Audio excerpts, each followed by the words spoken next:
Manchester യുണൈറ്റഡിന്റെ മുഖ്യ പരിശീലകനായ എറിക് ടെൻ ഹാഗ് തുടരും. ഒരു വർഷ കരാർ ബാക്കിയുള്ള ടെൻ ഹാഗ് ഒരു വർഷത്തേക്ക് കൂടിയാണ് കരാർ പുതുക്കിയിരിക്കുന്നത്. ഇതോടെ 2026 വരെ എറിക് ടെൻ ഹാഗ് മാഞ്ചസ്റ്റർ യുണൈറ്റഡിനൊപ്പം ഉണ്ടാവും. പ്രീമിയർ ലീഗിൽ നിരാശപ്പെടുത്തിയ മാഞ്ചസ്റ്റർ യുണൈറ്റഡ് കഴിഞ്ഞ സീസണിൽ FA കപ്പ് മാത്രമാണ് നേടിയത്. ഇതുകൊണ്ട് തന്നെ എറിക് ടെൻ ഹാഗിനെ പുറത്താക്കുമെന്ന റിപ്പോർട്ടുകൾ ശക്തമായിരുന്നു. തോമസ് ടുഷേൽ അടക്കമുള്ള പരിശീലകരെ പരിഗണിക്കുന്നുവെന്ന വാർത്തകളും വന്നിരുന്നു. എന്നാൽ അഭ്യൂഹങ്ങളെല്ലാം അവസാനിപ്പിച്ച് യുണൈറ്റഡ് എറിക് ടെൻ ഹാഗുമായി ഒരു വർഷത്തേക്ക് കരാർ പുതുക്കി. 9 മില്യൺ പൗണ്ടാണ് എറിക്കിന്റെ വാർഷിക പ്രതിഫലം.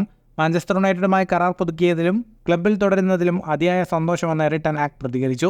എറിക്കിന്റെ വാക്കുകൾ ഇങ്ങനെയാണ്: കഴിഞ്ഞ 2 സീസണിൽ ടീം വളരെയേറെ മുന്നോട്ട് പോയി. 2 പ്രധാന ട്രോഫികൾ നേടാൻ കഴിഞ്ഞു. ടീം ഇനിയും ഒരുപാട് മെച്ചപ്പെടാനുണ്ട് എന്നത് വാസ്തവമാണ്. പ്രീമിയർ ലീഗ്, യൂറോപ്യൻ കിരീടങ്ങളാണ് പ്രധാന ലക്ഷ്യം. ക്ലബ്ബുമായി നടത്തിയ ചർച്ച പൂർണ്ണ വിജയമായിരുന്നു. ക്ലബ്ബിനും തനിക്കും ഒരേ ലക്ഷ്യമാണുള്ളത്. ഒറ്റക്കെട്ടായാണ് മുന്നോട്ട് പോവുകയെന്നും എറിക് ടെൻ ഹാഗ് പറഞ്ഞു. ന്യൂകാസിൽ യുണൈറ്റഡിന്റെ ഡാൻ ആഷ്വർത്തിനെ യുണൈറ്റഡിന്റെ പുതിയ സ്പോർട്ടിംഗ് ഡയറക്ടറായി നിയമിച്ചിട്ടുണ്ട്. മുൻതാരം റൂഡ് വാൻ നിസ്റ്റൽറോയ് സഹപരിശീലകനുമായും എത്തും. ഫുട്ബോൾ ലോകത്തെ കൂടുതൽ വാർത്തകൾക്കും വിശേഷങ്ങൾക്കുമായി സ്പോർട്സ് കഫേ ഇപ്പോൾ തന്നെ സബ്സ്ക്രൈബ് ചെയ്യുക.